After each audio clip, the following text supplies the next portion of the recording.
Glória a Deus, amém? Bom dia. Você já deu bom dia para o irmão que está do seu lado, na sua retaguarda, na sua frente? Se você não deu ainda, dê um bom dia para ele. Aleluia. E fale para ele como é bom estar aqui com você.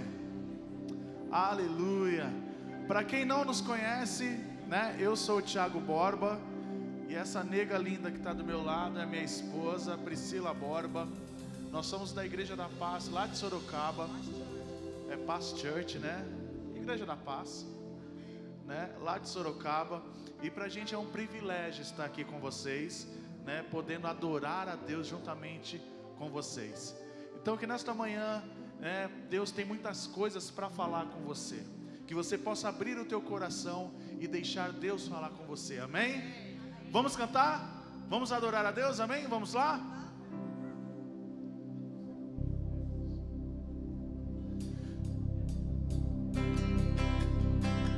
Vamos nas palmas.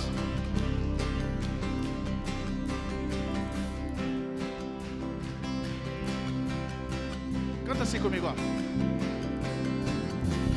Em ti eu tudo posso, não há limites, minha força está em ti, nada é impossível, em ti olhos se abrem, muralhas caem, estou vivendo pela fé, nada é impossível.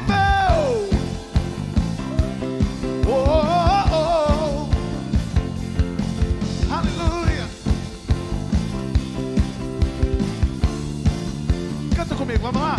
Quero ouvir. Eu não vou viver pelo que vejo. Não, não, não, não, não, não. Eu vou viver pelo que sinto. Eu sei que comigo sempre está, que tudo pode ser realizar. Em ti eu tudo posso, não há limites, minha força está em ti, nada é impossível, em ti olhos se abrem, muralhas caem, estou vivendo pela fé, nada é impossível. Oh, oh, oh, oh, oh, oh. Vamos cantar novamente, quero ouvir, vamos lá. Eu não vou viver, pelo que vejo.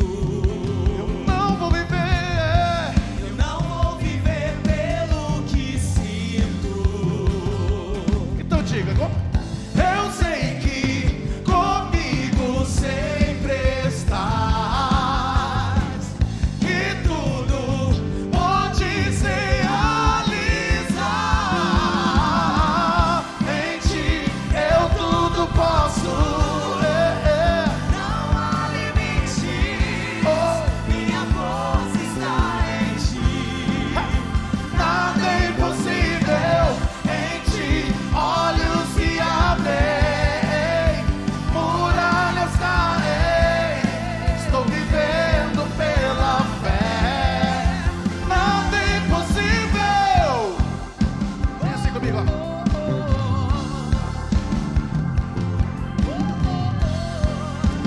Quantos creem aqui que nada é impossível para Jesus, amém? Então vamos cantar assim, diga assim comigo, ó. Creio em ti, Jesus. Creio em ti, Jesus. Creio em ti, creio em ti. Creio em ti, Jesus. Quero ouvir você. Creio em ti, aleluia. Creio em ti, Jesus. Creio em ti. Creio em ti. creio em ti. Então canta assim comigo, ó. Em ti eu tudo, não há, minha força está em ti. Em ti olhos se abrem, muralhas caem,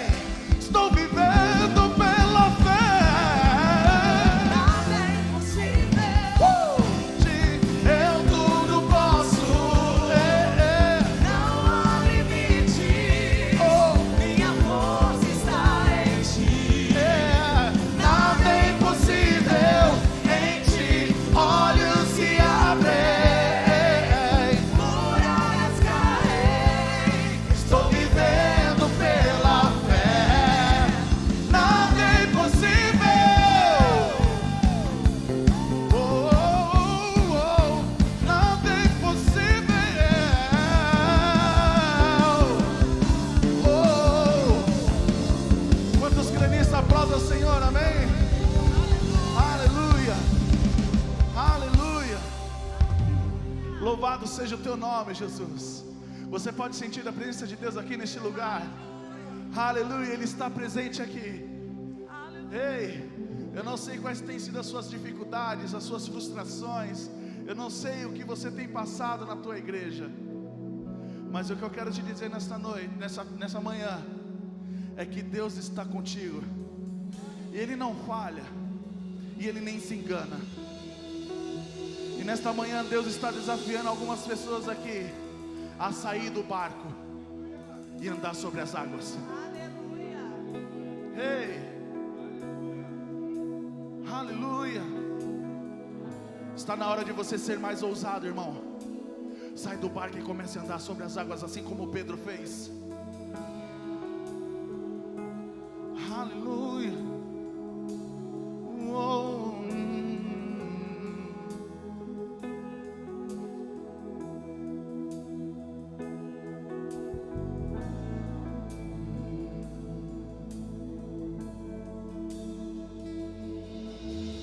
Lutamos com armas de fé, e nada irá impedir enquanto adoramos.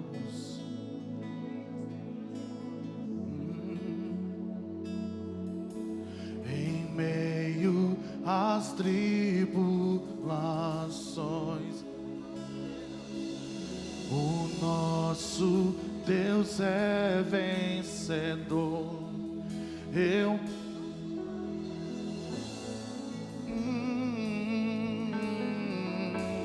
Você pode levantar as suas mãos e dizer: diga: vitorioso é, na tempestade está teu nome infalível é. Os reinos vêm e vão, teu trono acima está. Teu nome mutável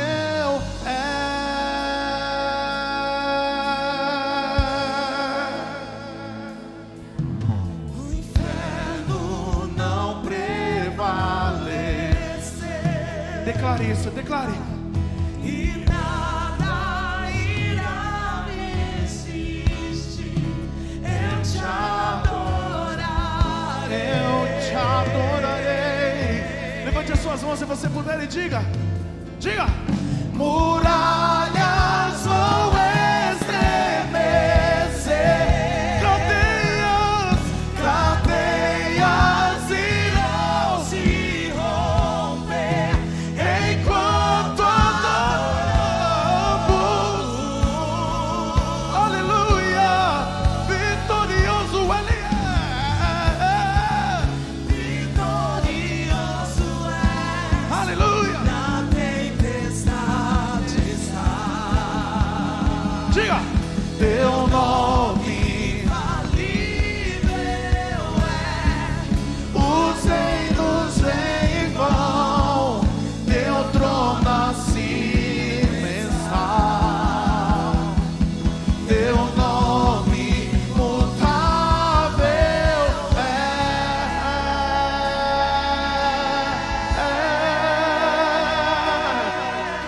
Imutável é. Oh. Como um trovão impetuoso, poderoso és, grandioso és, que vem aos céus. Nós proclamamos: poderoso és, grandioso és. Diga. Como um trovão, aleluia, Impetuoso, poderoso Ele é grandioso és, que veio ao céu. nós proclamamos. Poderoso és.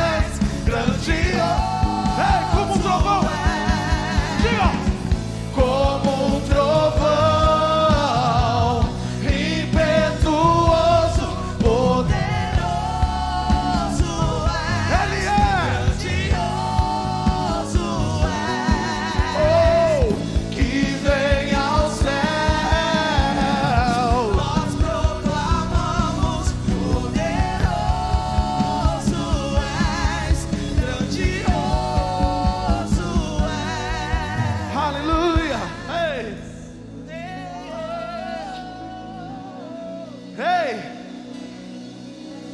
No meio da tempestade, irmão, Pedro, ele vê Jesus andando sobre as águas. E ele não fala para Jesus: Jesus, acalma o mar para eu ir até você. Não. Pedro foi ousado.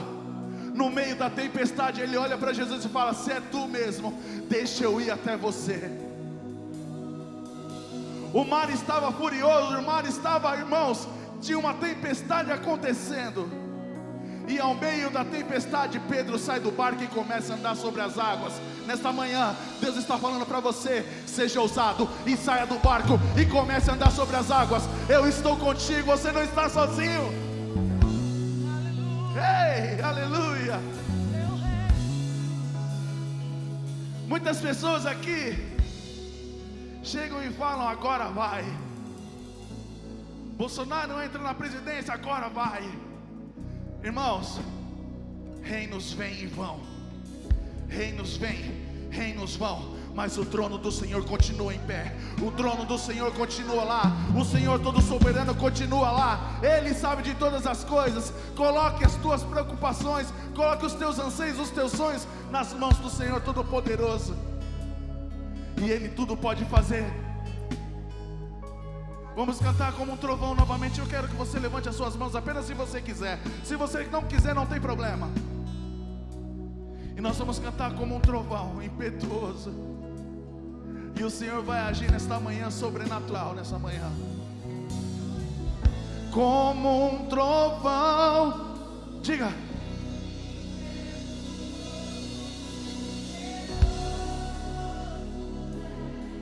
Grandioso és, que vem ao céu, poderoso és.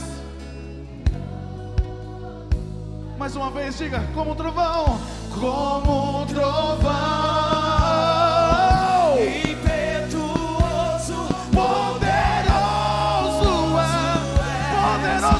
é, aleluia, nós proclamamos: poderoso és, grandioso és,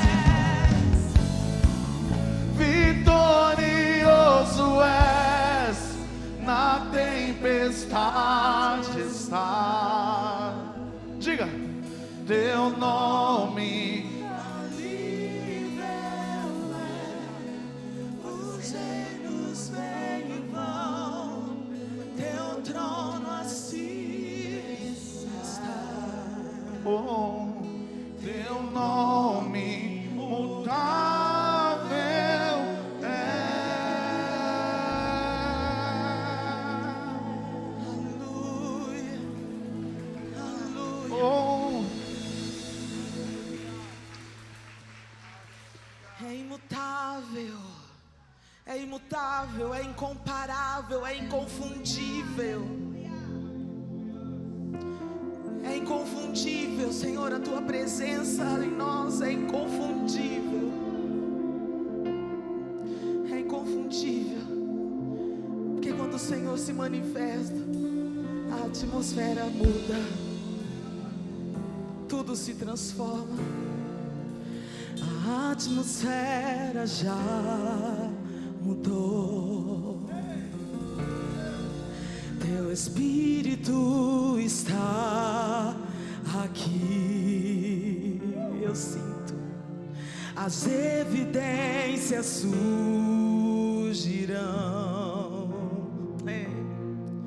Teu Espírito está aqui. Flua neste lugar, transbordar o teu amor que nos envolve. A ti me achegarei pra encontrar o teu amor que nos envolve, Senhor.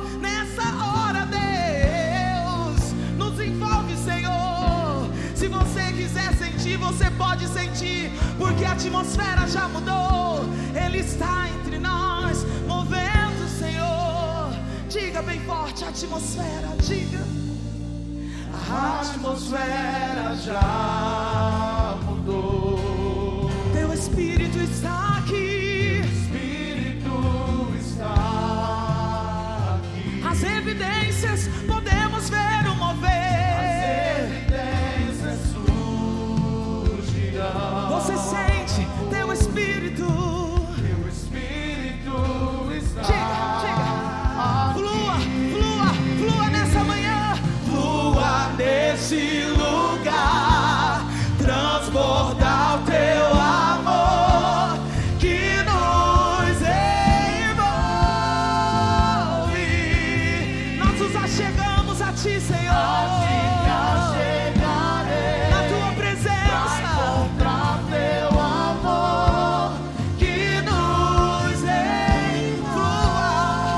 Flua, flua, flua nesse lugar. Transbordar o teu amor que nos envolve.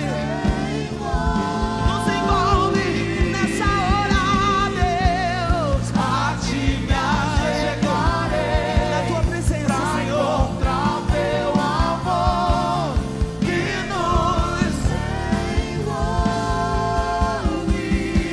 nos envolve. Você pode glorificar, você pode exaltar, você pode adorar. Oh, aleluia. Espírito de Deus, vem sobre nós, te dê. Teu reino vem, Senhor. Teu reino vem. Faz teu querer. Inunda a terra. Espírito de Deus, vem sobre nós. Você deseja? Eu desejo, como eu desejo tua presença. Faz teu querer, inunda. Espírito de Deus, Espírito de Deus, Espírito de Deus, vem sobre nós. Te desejamos, te desejamos. Teu reino vem. Faz teu querer. Inunda a terra. Em tuas águas quero mergulhar mais fundo. Quero contemplar tua presença. É o meu lugar. Nada vai me separar. Em tuas águas. Quantos querem mergulhar essa manhã? Mais fundo. Quero contemplar tua presença. é o meu lugar, é o meu lugar. Nada vai me ser. Em tuas águas, nós queremos ir mais fundo, Senhor.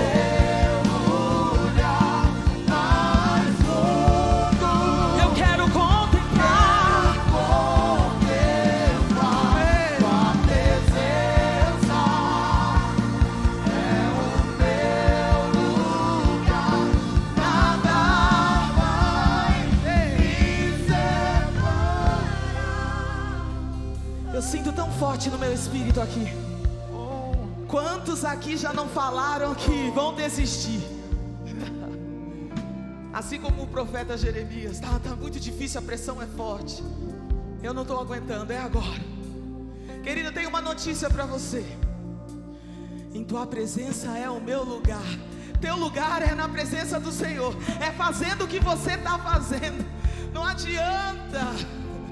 Não adianta se você tentar parar, não adianta, porque o teu lugar, o teu chamado é esse. O Senhor te levantou, Ele vai te capacitar. Receba novas forças agora nessa manhã, em nome de Jesus, um renovo sobrenatural.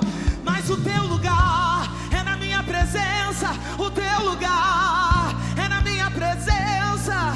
Nada vai, nada vai, nada vai me separar em tuas águas, em tuas águas. Eu quero mergulhar, mergulhar mais fundo. Quero contemplar tua presença. É o meu lugar. Nada vai me separar. Espírito de Deus, Espírito de Deus, vem sobre nós, te desejamos.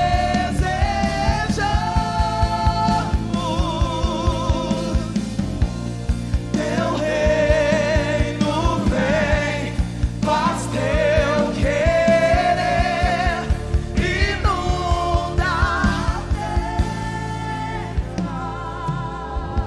Aleluia! Nós estamos numa manhã tão preciosa. E esse ambiente do Espírito Santo, da atuação, da liberdade, da graça do Espírito Santo, é um ambiente onde Ele quer nos preparar, nos usar, nos capacitar para nos enviar aquilo que Ele quer fazer nessa cidade. E a nossa oração nessa manhã: Espírito Santo, aquilo que o Senhor quer fazer neste lugar, nessa cidade, em Brasília, não nos deixe de fora, Senhor. Inclui aqui estão, Senhor, aqueles adoradores que o Senhor procura e que o Senhor pode, Senhor, pela Tua graça e misericórdia. Nós pedimos nessa manhã, nos capacita, Senhor, nos dá, Senhor, mais de Ti. Espírito Santo, nos mostra o rumo, nos mostra a direção, oh Pai, para que possamos ir e nos juntar àquilo que o Senhor já planejou e já está fazendo nessa cidade. Essa é a nossa oração, Pai, em nome de Jesus. Amém. Você pode sentar e dar uma salva de palmas ao nosso Senhor Jesus, por favor. Queridos, que alegria ter recebido você, poder receber tantos pastores amados, queridos, pessoas que eu já conhecia, alguns que eu estou conhecendo agora. Meu nome é Fábio, eu sou o pastor Fábio aqui dessa igreja, e a DEB, a Igreja Assembleia de Deus Núcleo Bandeirante, não sei quantos sabem, mas essa foi a primeira igreja aqui em Brasília, né? Foi em 1956, um barraquinho de madeira ali em cima, quando uma comitiva de Goiás veio para cá, para a Cidade Livre, né? Essa aqui era a Cidade Livre, Núcleo Bandeirante, para começar um trabalho aqui. E Deus tem abençoado. Nosso pastor pastor Joaquim Costa, minha mãe a Sebastiana, eles estão em Cumbuco, curtindo umas ferinhas lá em Fortaleza, né? Ele ficou tão triste quando ele soube a data do pastor Ibe, ele queria tanto conhecer. Ele conheceu o pastor Sabá, esteve conhecendo aqui, eles estiveram em Santarém também, ele queria muito, mas já deixou um abraço, pastor, e na próxima ele vai estar aqui, que eu creio que é só a primeira vez, né? De muitas que o pastor vai passar por aqui.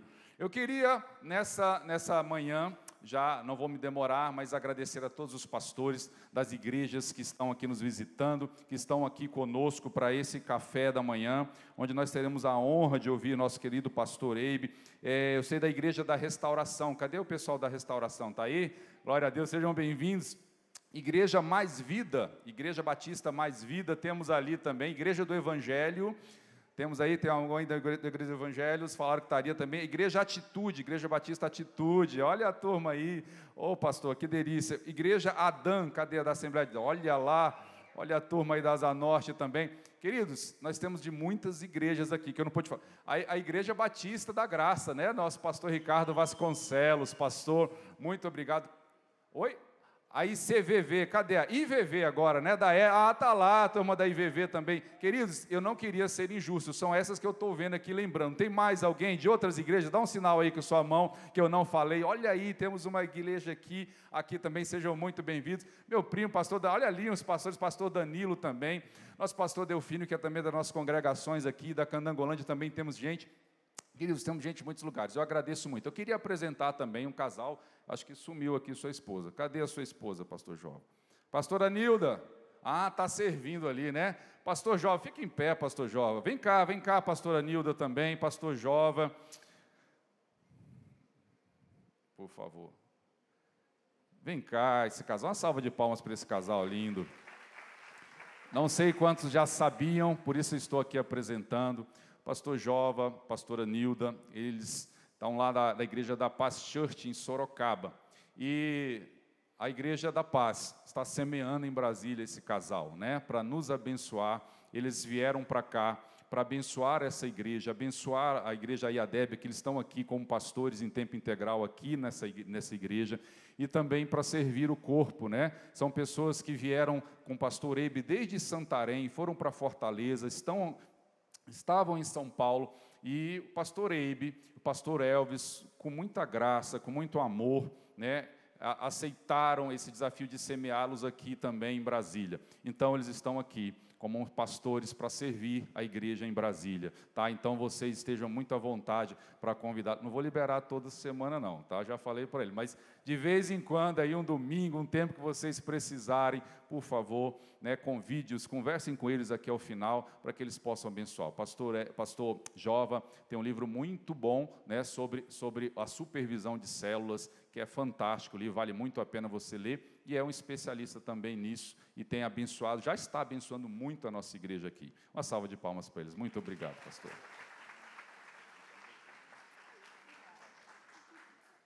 E, sem demoras, eu queria convidar pastor Eibe, por favor, uma salva de palmas para o nosso querido pastor Eibe.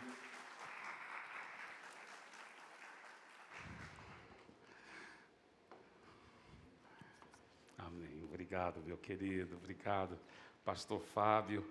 Prazer tão grande conhecê-los, viu, pastor Fábio, pastora Sara. E é uma alegria estarmos aqui, como eu sinto honrado, né? Tantos pastores e líderes preciosos. Então eu vou ministrar antes do café, né? Então não posso ministrar muito comprido, senão vocês vão ficar com raiva, né? Que vocês estão com fome, estou brincando. Mas, pastor Jova, pastora Nilda, como eu amo vocês são filhos amados.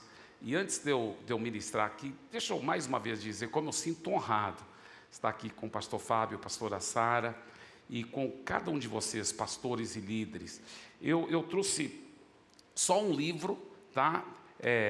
Não tinha muito limite de bagagem, eu tinha um limite de bagagem, né? Então só tem um livro aí, que é o meu último livro, e na minha opinião, é o pastor Ricardo Vasconcelos que está aí atrás. Cara, você mesmo que está aí, rapaz, que honra, que alegria, viu? Mora no meu coração.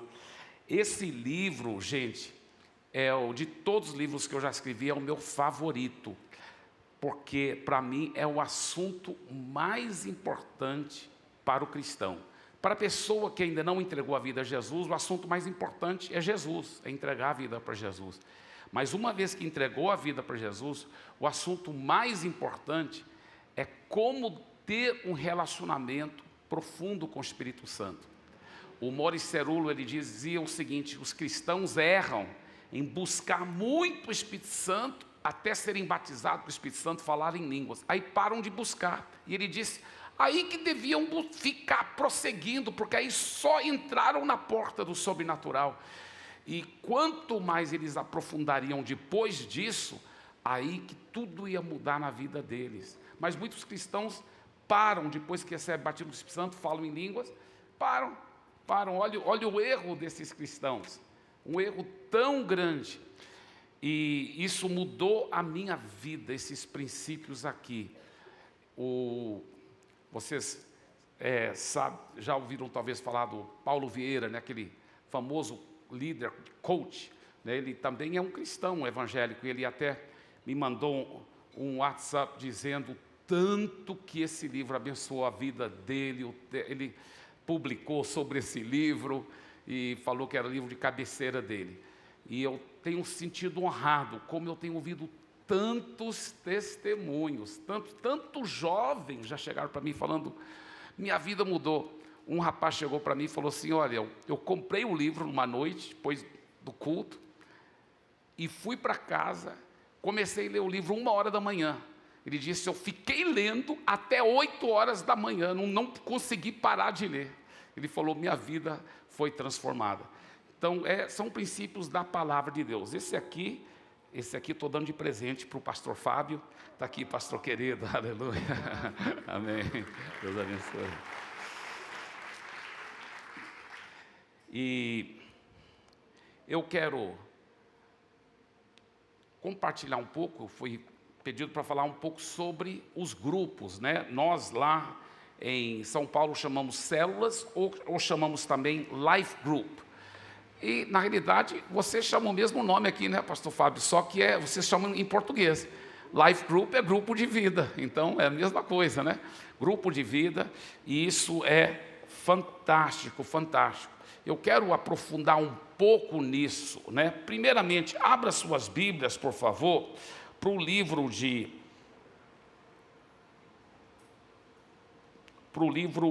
de Gênesis, capítulo 12. Gênesis, capítulo 12.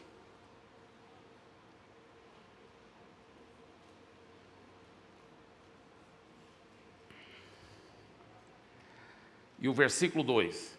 Isso é só para introduzir o nosso assunto. E como eu fico feliz quando tantos pastores de denominações diferentes estão juntos. Isso é algo muito lindo que tem acontecido ao redor do mundo. Não só na visão de grupos pequenos, mas o que o Espírito Santo está fazendo. Está tendo cada vez mais isso, essa unidade da igreja. No passado, o maligno conseguiu dividir tanto a igreja, né? Não sei se você já ouviu aquela história do homem que ficou, ele sofreu um naufrágio, e ele infelizmente foi o único sobrevivente, né? Todos os outros morreram afogados, ele ficou nadando, até ele conseguir estar numa ilha deserta. E ele, sendo engenheiro, arquiteto, ele construiu ele teve muitos anos, né, lá naquela ilha deserta, construiu uma grande casa, e ele realmente, toda vez que ele via algum navio passando longe no horizonte, ele fazia um grande fogo, mas nunca paravam. Finalmente, um navio parou e veio, não sei se esse microfone está caindo aqui demais, não sei, vou tentar fazer alguma coisa aqui, aí, eu acho que eu consegui. Então, aí ele finalmente veio, né, um navio, e desceram os tripulantes. Ele falou, que bom, vou poder voltar para a civilização. Aí eles desceram do navio, foram andando com ele na ilha, né? Falaram, mas essa ilha não tem ninguém, só você. Ele falou, sou o único ser humano, é uma ilha pequena. E falaram, e essa casa tão linda? Ele falou, não, porque eu sou engenheiro, arquiteto, enfim, eu que construí essa casa. Uau, legal. Foram andando, aí viram outro prédio muito bonito. Falaram, e esse prédio? Ele falou, é a igreja que eu congrego. A igreja que eu congrego. Aí foram andando, aí viram outro prédio. E esse aqui, então? Ele falou, não, essa é a igreja que eu congregava antes. Ele era o único, ele conseguiu dividir a igreja, olha só que coisa feia. Mas graças a Deus que o Espírito Santo está fazendo o contrário, está juntando os cristãos, está promovendo a unidade, amém, queridos? Para a glória do Senhor Jesus. Gênesis capítulo 12.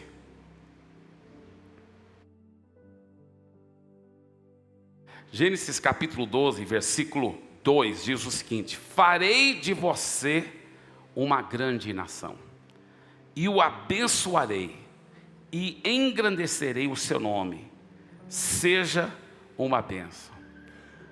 Você sabia que no livro de Gálatas ele fala claramente, e no livro de Romanos, que todas as promessas que Deus deu para Abraão são nossas. Nós somos descendentes espirituais de Abraão e também herdeiros da promessa.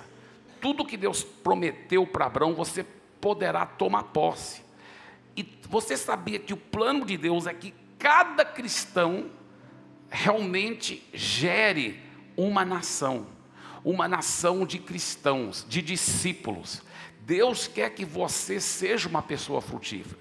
Você pode não ser um pastor ordenado, talvez nem tenha chamado para ser um pastor financiado tempo integral, mas todo cristão é chamado para ser um ministro de Deus, para gerar discípulos e para fazer uma grande nação. Agora, qual o problema? Por que muitas vezes isso não acontece? Sabe por quê? Porque existe um bloqueio mental. Um bloqueio mental.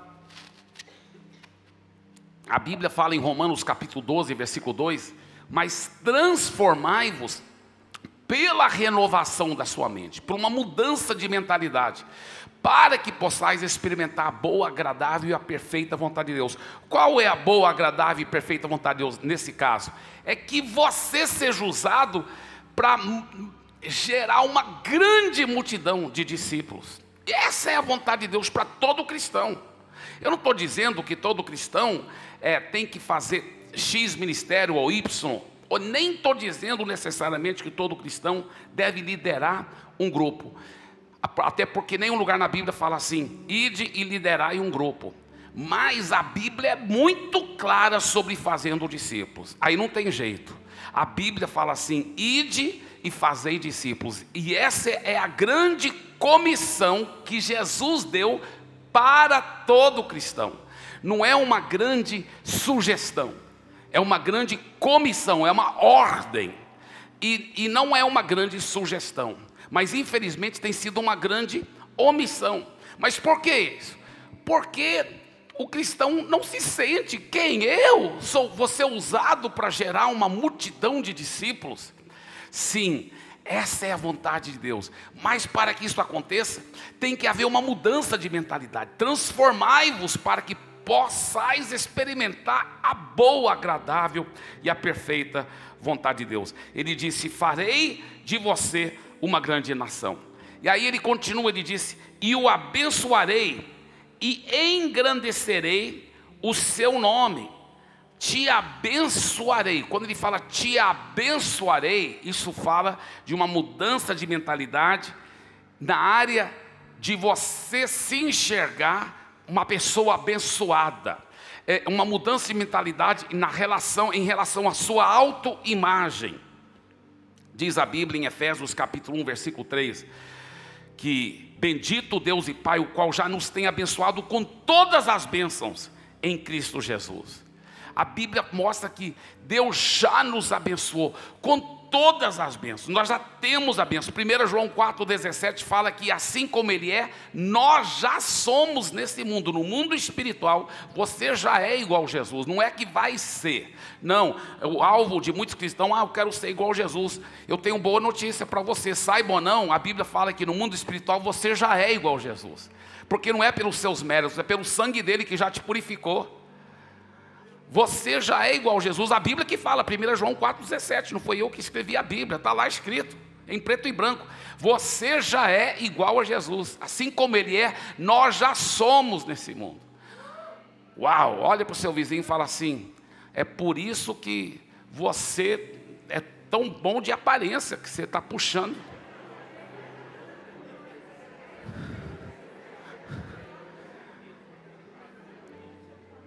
Agora escuta bem, olha o que mais diz a palavra de Deus. 2 Coríntios capítulo 2, 13 e 14, ele diz: olha, ele está falando que o desejo dele é que todos os nossos desejos de boa obra, de fé e bondade sejam realizadas em Cristo Jesus.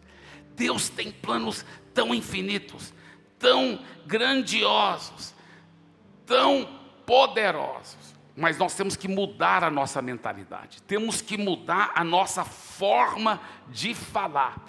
A Bíblia fala que a nossa língua é o leme do nosso navio.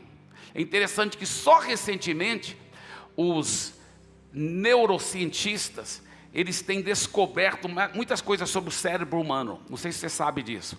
Eles têm descoberto que você é controlado completamente pelos seus pensamentos.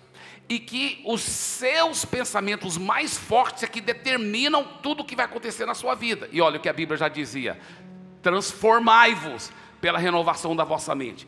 Só que os neurocientistas também têm descoberto que se você ficar falando algo, muitas vezes, você vai criar o que eles chamam uma via neural no cérebro.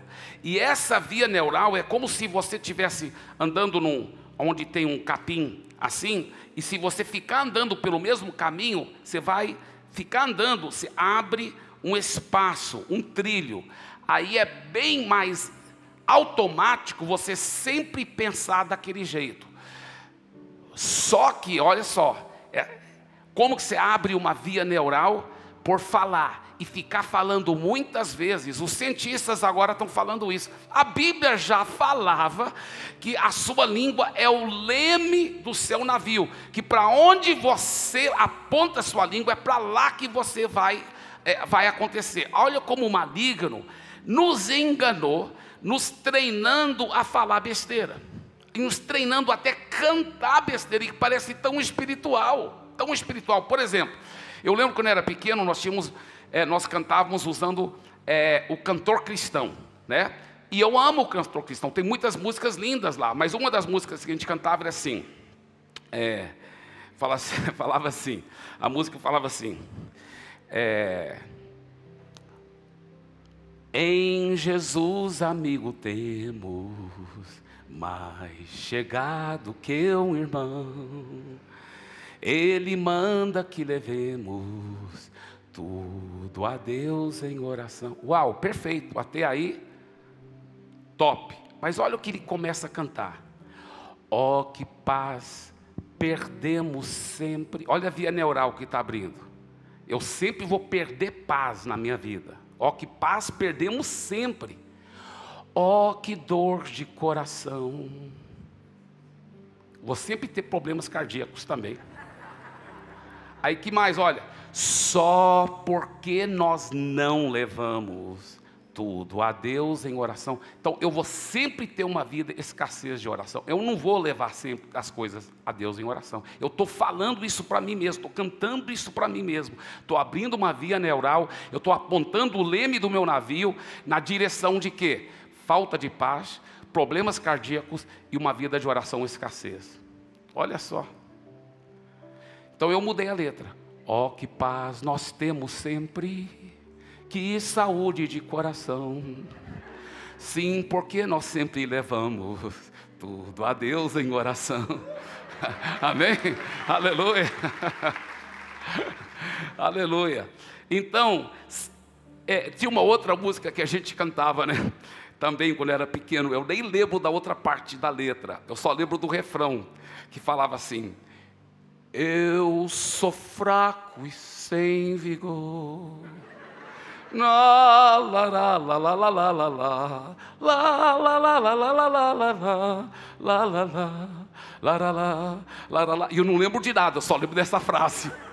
A pior frase na música, com certeza. Eu sou fraco e sem vigor. E o que a Bíblia fala? A Bíblia fala para falar justamente o contrário. Um texto profético sobre a igreja. Olha o que o texto profético sobre a igreja diz, lá em Joel capítulo 3, versículo 10. Digo fraco, eu sou forte. Agora você fala assim, mas peraí. Deus está mandando a gente mentir, pastor Eibe? A gente é fraco, mas é para dizer que eu sou forte? Não, o texto é profético sobre a igreja. O que Deus está dizendo? Se você hoje é fraco, é porque você acreditou na mentira do diabo. Você não mudou sua mentalidade, você não está acreditando na realidade espiritual. Então você é fraco só porque você é vítima de uma mentira do diabo. Então, pare de acreditar essa mentira do diabo, comece a declarar a realidade espiritual, porque em Cristo você já é forte, já tem todas as bênçãos. Fique declarando isso, e na medida que você fique falando isso, pela fé, a realidade espiritual vai materializar. Fique declarando a verdade, porque a verdade te libertará. Eu sou forte no Senhor. Não é forte isso? Aleluia. Diga: eu sou forte no Senhor e na força do seu poder. Aí ele fala: te abençoarei, te engrandecerei o nome. Olha só, te engrandecerei o nome. Gente, aonde que o diabo, como que ele conseguiu convencer os cristãos que nem todo mundo é para ser grandemente usado por Deus? Que mentira do diabo. Eu lembro ouvindo muitas vezes nas igrejas evangélicas, quando eu estava crescendo, essa ideia que, olha, alguns são vasos de honra para ser grandemente usado por Deus, outros são vasos humildes, assim, de barro, onde você joga um lixo assim e tudo, mas o importante é que todos são um vaso de Deus. Aí eu estava lendo na Bíblia um dia, tirando o tempo com Deus, e lá fala assim, olha que a Bíblia fala, está lá escrito em Timóteo, bem claro, ele fala assim, obrigado, o que eles dizem? O que eles dizem é o seguinte, eles dizem, olha, ele fala assim, se, pois, nós nos purificarmos desse erro, e nós realmente nos santificarmos, seremos vasos de honra, poderosamente úteis ao nosso possuidor. Olha só, então a Bíblia fala que nós que temos a responsabilidade para nos tornar um vaso de honra. Ele fala, numa grande casa tem muitos vasos, uns para desonra, outros para honra, mas ele fala, você tem a responsabilidade de se purificar dos erros e se tornar um vaso de honra. Amém? Diga assim em voz alta, Deus me chamou para ser um grande vaso de honra, para ser grandemente usado, e Ele prometeu que Ele vai engrandecer o meu nome. Eu sou herdeiro dessa promessa, amém? Agora, como que Ele vai fazer isso? Olha só que coisa forte, olha só, a Bíblia fala em Efésios 4, 11 a 12, que Deus colocou na igreja apóstolos, profetas, evangelistas, pastores e mestres, para equipar os santos, para treinar os santos, para aperfeiçoar os santos, para que os santos façam o ministério. Olha só, olha o nosso erro antes. Nós achávamos que os apóstolos, profetas, evangelistas, pastores e mestres, eles que iam fazer o ministério. Mas não. A ideia de Deus no Novo Testamento é que todo cristão é um sacerdote. A ideia que só os pastores e tal são sacerdotes, isso é uma ideia do Antigo Testamento, onde só tinha alguns sacerdotes. Mas a Bíblia fala no Novo Testamento, nós somos um reino de sacerdotes, nós todos somos sacerdotes. Jesus é o sumo sacerdote, todo cristão é um sacerdote. Nenhum um pastor tem mais autoridade no mundo espiritual do que uma ovelha. Se a ovelha assumir o seu sacerdócio, você é um sacerdote, meu irmão, você, minha irmã, é uma sacerdotisa. Deus te chamou para ser poderosamente usado por Deus. Agora escuta bem, qual é o papel de nós então, os pastores? É para equipar vocês, os santos, para os santos poderem fazer o ministério. Então, naquele texto, ele inclui até evangelista. Já pensou uma coisa? Eu estava meditando nisso anos atrás, eu pensei, eu não estou entendendo isso, Deus. Como que um evangelista vai equipar os santos para o ministério? O chamado evangelista não é para ganhar almas? Aí Deus foi me mostrando, me revelando uma coisa profunda. De lá para cá eu já ouvi outros pregando sobre isso, mas eu nunca tinha tido essa revelação, até que Deus me mostrou isso. Depois eu já ouvi outros pregando isso. Eu já sabia que esse ministério quinto está aí para equipar os santos para o ministério, muito bem. Mas Deus começou a me dar outra revelação. Essa revelação é o seguinte: tudo que esses ministérios fazem não é, olha só, não é o chamado principal deles. Por exemplo, vamos pegar o evangelista. O que o evangelista é muito bom para fazer, para ganhar almas? Né? Eu já estive com o Reinhard Bonnke, que hoje está no céu, mas ele talvez foi o maior evangelista de todos os tempos. Alguns dizem que o Billy Graham, que também é top das galáxias, mas o Reinhard Bonnke ganhou milhões e milhões e milhões. Em um culto só, acho que foi 4 milhões de decisões, 4,5 milhões de decisões, e isso era com nome e endereço, tudo registrado, não é números calculados não, isso é com bilhetes mesmo, nome e endereço. O cara é uma loucura. Ele esteve conosco em Santarém, pregou lá no estádio, lá em Santarém, eu tive o privilégio de traduzir para ele, e eu suguei muito ele naqueles dias que ele ficou lá conosco, fiz muita pergunta, e nós nos tornamos amigos. Ele até acabou ajudando a financiar a faculdade teológica da minha filha lá nos Estados Unidos. Então, ele se tornou um amigo mesmo, e ele falou para mim: Eibe, eu estou ajudando, não é do ministério não, é do meu dinheiro pessoal. E eu senti honrado demais. O cara é top das galáxias.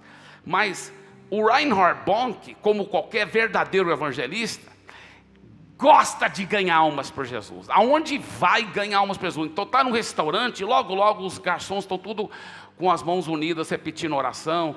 Ele acaba indo até para a cozinha, ganha os cozinheiros para Jesus. O evangelista, onde ele vai, está ganhando alma para Jesus. O cara é craque nisso. Mas olha o que a Bíblia diz. O chamado principal do evangelista não é ganhar almas para Jesus. O Bonnke entendia isso também. O chamado principal do evangelista não é ganhar almas para Jesus. O chamado principal do evangelista, porque se o chamado principal do evangelista fosse ganhar almas para Jesus, então ele estaria monopolizando o ganhar as almas para Jesus.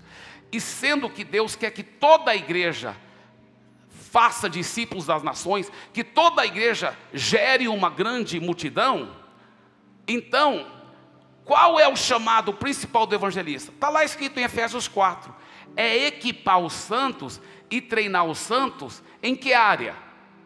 Em como ganhar almas por Jesus.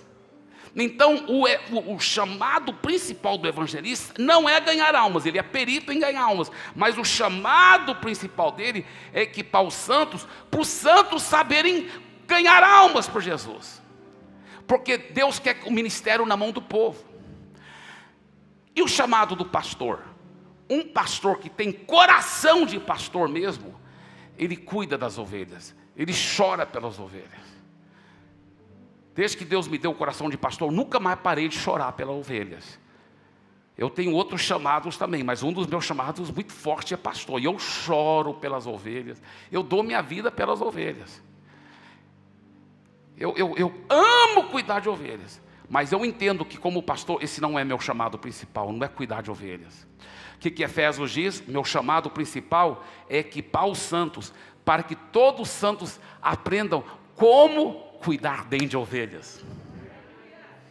Então, agora, sendo que você como um santo de Jesus, você como um cristão, você foi chamado para ganhar vidas, para cuidar bem delas. Então, olha que coisa fenomenal.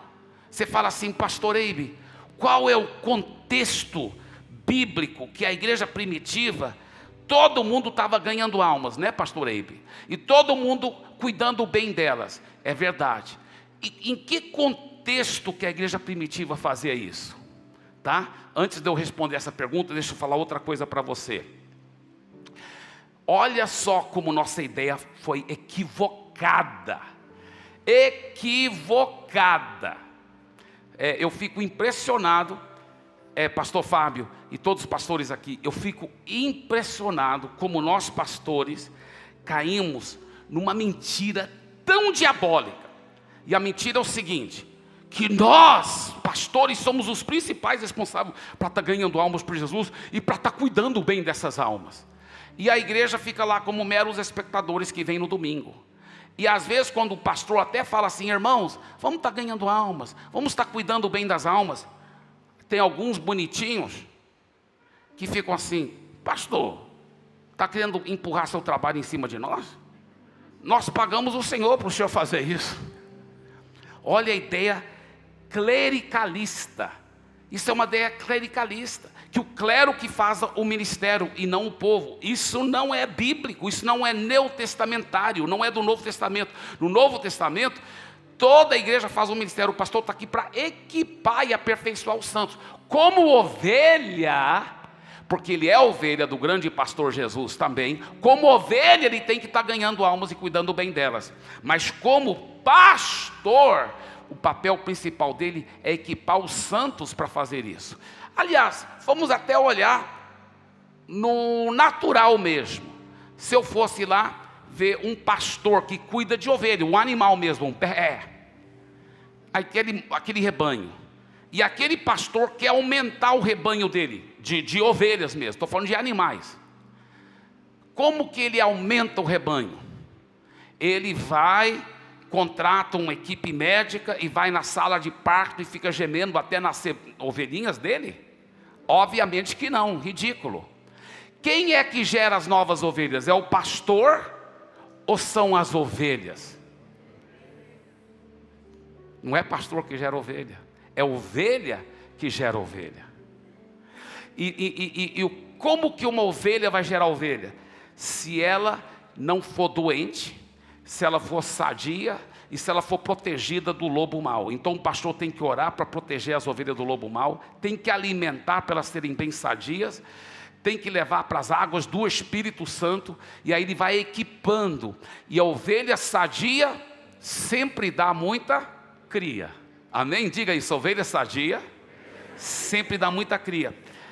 Agora, eu lembro quando a ficha lá em Santarém caiu sobre isso. Finalmente todo mundo lá, a nossa igreja era bem pequenininha ainda, mas a ficha caiu. Os membros falavam, eu tenho que ganhar alma para Jesus, eu tenho que ganhar minha alma para Jesus. Eles ficaram angustiados. Foi uma boa angústia.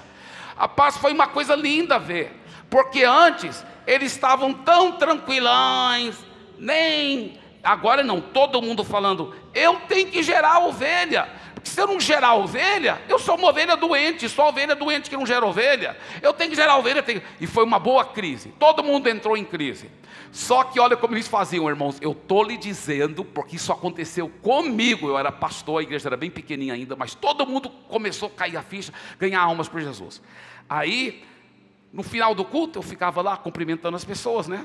Aí chegavam para mim assim, pastor, isso aqui é o irmão João. Esse aqui é o João, meu vizinho. Prazer, João. E eu já falava para ele, porque eu já tinha visto ele na hora do... Eu vi você entregar a vida para Jesus, seja bem-vindo à família Jesus e tal. Já tinha pego o nome, o endereço dele, tudo certinho lá e tal. Tudo bem. Aí ele falava assim, pastor, o João entregou a vida para Jesus hoje. Eu sei, eu já até acabei de cumprimentá-lo, sei que ele entregou a vida para Jesus, isso é maravilhoso. Mais uma vez, seja bem-vindo à família de Jesus, João. Aleluia. Pastor, eu fiz a minha parte, viu? Fiz a minha parte, então está aqui o João, o senhor cuida dele a partir de agora. Irmãos, eu cansei de ouvir isso, porque eu ainda estava aprendendo esses princípios. Depois eu aprendi que isso estava tudo errado. Quem é que dá leite para os cordeirinhos que acabaram de nascer? É o pastor de ovelhas, lá com 1000 mamadeiras, dando leite para todas aquelas ovelhinhas? Não, é a própria ovelha que a gerou, que dá leite para ela. Você ganhou, meu filho, você é responsável para cuidar dela. Agora eu, como pastor, sou responsável para te equipar, te treinar como cuidar dessa ovelha. Entendeu? Entendeu? Agora vamos responder aquela pergunta. Como que a igreja primitiva praticava essa revolução que eu acabei de falar para você? O ministério na mão do povo, todo mundo ganhando vidas, todo mundo cuidando bem delas. Essa é a mentalidade correta da igreja primitiva. Mas como que eles praticavam isso? Qual era o contexto que eles praticavam isso? Aí, irmãos, não tem jeito da gente escapar disso. A Bíblia fala vez após vez, após vez, após vez, que eram nas igrejas, nas casas. Você pode chamar de célula, grupo pequeno, pequeno grupo, life group, grupo de vida, grupo caseiro, grupo familiar. Agora, o negócio é o seguinte: muita gente chama de célula, chama desses nomes, e nem estão praticando o que a Bíblia ensina da igreja na casa. Porque aquele grupo pequeno não está ganhando vidas, não está cuidando bem delas, é só um grupo de comunhão, ou é só um grupo de estudo da Bíblia, ou é só um grupo que está enfiado goela abaixo, porque o pastor falou, tem que fazer, e tudo bem, vou obedecer o pastor, mas assim, um tédio, porque não é aquela vida da igreja primitiva. A igreja primitiva, eles praticavam isso, era uma vida, era uma coisa tão ungida, tão gostosa, tão maravilhosa. A Bíblia fala que diariamente eles estavam juntos, nas suas casas, comendo juntos, e aquela alegria e singeleza de coração. Enquanto isso, o Senhor acrescentava dia a dia os que iam sendo salvos, e aquela coisa tão maravilhosa. Você sabia, meus irmãos, que diretamente 5 livros da Bíblia falam sobre as igrejas na casa? Por exemplo, o livro de Atos fala demais sobre isso. Romanos, que eu vou voltar para Romanos aqui um pouco. Romanos fala muito. 1 Coríntios fala a igreja na casa. Colossenses fala sobre a igreja na casa. E Filemão fala sobre a igreja na casa. 5 livros no Novo Testamento falam sobre a igreja na casa. E indiretamente outros livros também falam sobre a igreja na casa. Por exemplo, Tito e Timóteo, onde fala que a qualificação para ser pastor, presbítero, ou bispo lá, dependendo da tradução, a qualificação para ser um ancião é o quê? É que seja hospitaleiro. O que os teólogos dizem? É porque todo ancião, todo presbítero, era esperado abrir a sua casa para uma igreja na casa. Então, obviamente, ele tinha que ser muito hospitaleiro. Lá em 2ª Epístola de João, onde fala assim, quando alguém vem trazendo uma doutrina que não seja de Cristo, não é nem para recebê-lo em casa, né? Por quê? Porque está falando sobre a igreja na casa, não é para deixar ele ministrar na sua igreja da casa, não é para deixar ele falar a heresia da igreja da casa. Então, indiretamente, são muitos livros da Bíblia que falam sobre a igreja na casa, mas diretamente são 5 livros da Bíblia. Gente, isso é tão bíblico e tão profundo. E olha como a igreja primitiva, na época, conquistou quase o mundo todo daquela época, espalhou assim. Por quê? Porque o ministério estava na mão do povo. O ministério estava na mão do povo. Aí o que o diabo fez? Ele conseguiu convencer a entrar clericalismo. Você sabe que depois proibiram. Quem não era pastor, sacerdote, ou padre ordenado, não podia pregar a palavra. Primeiro. Depois proibiram. Não pode ter cultos nas casas, só nos templos sagrados. E terceiro, olha como o diabo é sujo. Até nas igrejas tinha que ler a Bíblia de costa e era em latim. E ninguém entendia latim, na maioria dos países. Então, olha só como o maligno conseguiu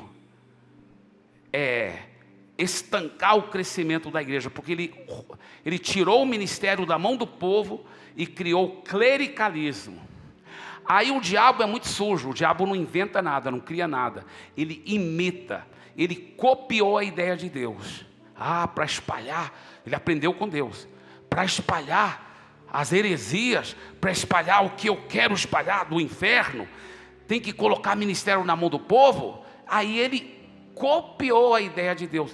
O que é com todo carinho e respeito a todas as religiões, mas sabendo que a Bíblia ensina é verdade, o que é contra a Bíblia é contra a palavra de Deus. O que é um grupo de espiritismo mesa branca? É uma célula do maligno.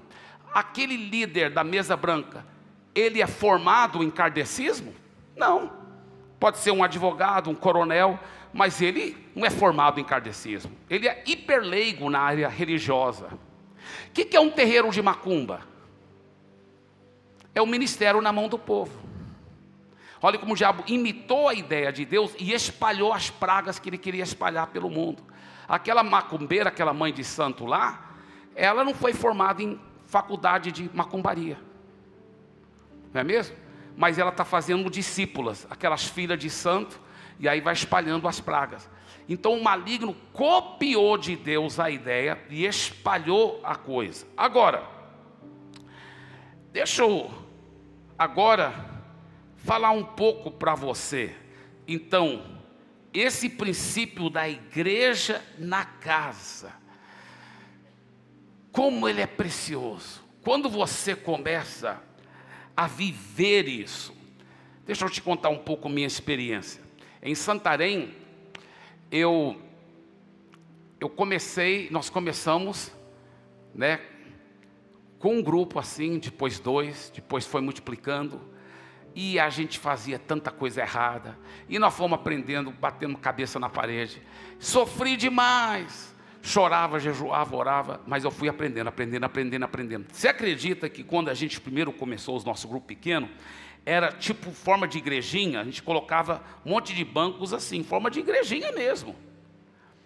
Aí nós, por acidente, lá na casa da irmã Sônia, eles não tinham os bancos, era caro demais para ela comprar. Então ela pregou umas tábuas assim nas paredes e ficou numa forma quadrada, um círculo quadrado. E funcionou, deu muito certo. E a história é comprida, mas nós falamos, o negócio dá certo em círculo, parece que é melhor mesmo. Foi lá que o Giovanni converteu, inclusive, o pastor Giovanni, converteu naquela célula do círculo quadrado. Aí, o que acontece? Nós mudamos, vamos fazer círculo. Então nós fomos aprendendo como fazer. Sabe por quê? Eu aprendi com meus pais, paixão para ganhar almas. Eu faço o que for necessário, exceto pecar, para ganhar mais almas e cuidar bem delas. Sou fominha por almas. Aí nós chegamos a ter mais do que 7.000 células em Santarém. Em Fortaleza, mais do que 1.000 células. Deixa eu te falar uma coisa. Eu pastorei depois de Santarém, fui para Fortaleza. Agora em São Paulo, nós estamos vendo uma explosão. Só nos últimos 8 meses, nossa igreja dobrou, porque nós já existíamos antes, nós inauguramos agora em março, estava com Cláudio Duarte, tudo lá, aí, a inauguração foi quinta, sexta, sábado, domingo, aí entrou a segunda onda da pandemia, fechamos tudo, só que os live groups, pelo Zoom, continuaram bombando, crescendo, nunca mais paramos de crescer muito, dobramos, estávamos com mais ou menos 800, agora já estamos com mais ou menos 1.900 pessoas. É uma loucura o que está assim, em 8 meses, só que eu tinha preparado muitos líderes, nós estamos com 160 life groups, mas na realidade eu acho que já tem mais 2 ou 3 que multiplicaram essa semana, 160 life groups, pelo menos, a última contagem. Então, o que é muito emocionante, a inauguração foi em março, mas por quê? Nosso povo estava tão preparado para amar, para cuidar, que com pandemia, sem pandemia, pelo Zoom, a gente não ia parar mesmo, era uma determinação para vencer, amém? Porque a gente pratica na Paz Church e na visão do MDA, discipulado 1 a 1, mas também discipulado Zoom a Zoom. Então, aleluia. Agora, deixa eu falar uma coisa aqui para você. Eu acredito que é importante cada líder de grupo.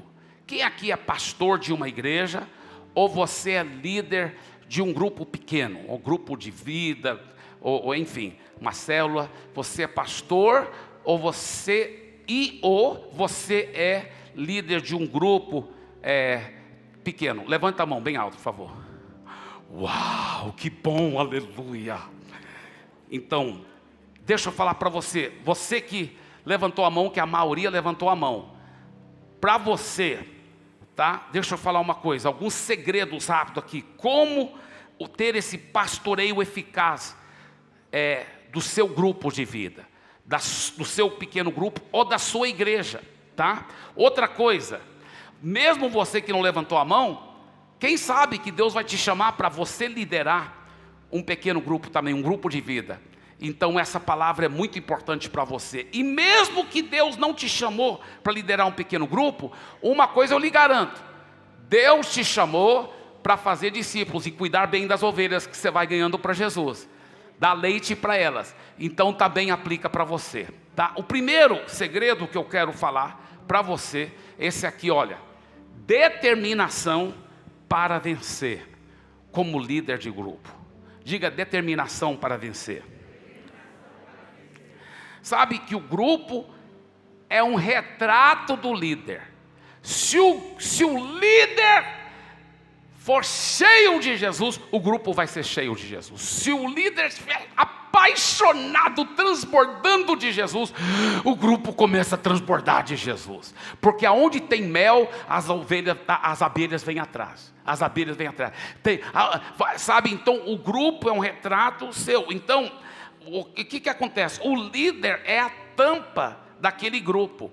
O líder é a tampa da igreja. Se você quer aumentar a sua igreja, para crescer, você como pastor tem que crescer primeiro, por dentro.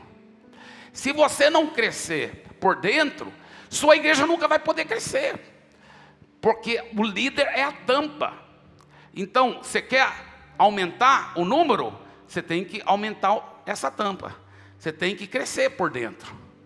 Então, para crescer por fora, precisa crescer por dentro. E é o líder que é o cara que decide isso. Isso é num grupo pequeno, um grupo de vida, ou numa igreja local. É assim que funciona. A Bíblia mostra a importância do líder ter essa determinação para vencer. Provérbios 28, versículo 2 diz: os pecados de uma nação fazem mudar sempre os seus governantes, mas a ordem se mantém com um líder sábio e sensato.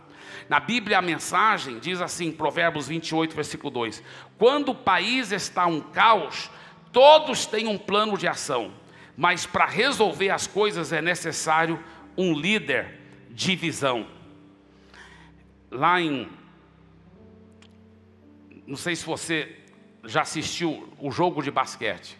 Claro que como brasileiro eu prefiro assistir futebol, mas eu também amo assistir basquete. Sabe por quê? Porque o jogo de basquete é muito interessante. Ele é muito diferente do que o futebol nesse sentido. Às vezes só falta 2 minutos e um time que está lá atrás pode ainda virar o jogo com 2 minutos. Às vezes até com menos, com 1 minuto. Então, o time do Boston Celtics estava perdendo por 2 pontos. 2 pontos é uma cesta normal, né? Quando a pessoa faz uma cesta fora da grande área, é 3 pontos.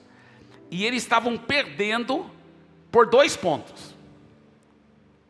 E eles só tinham o quê? 3 segundos para encerrar aquele jogo.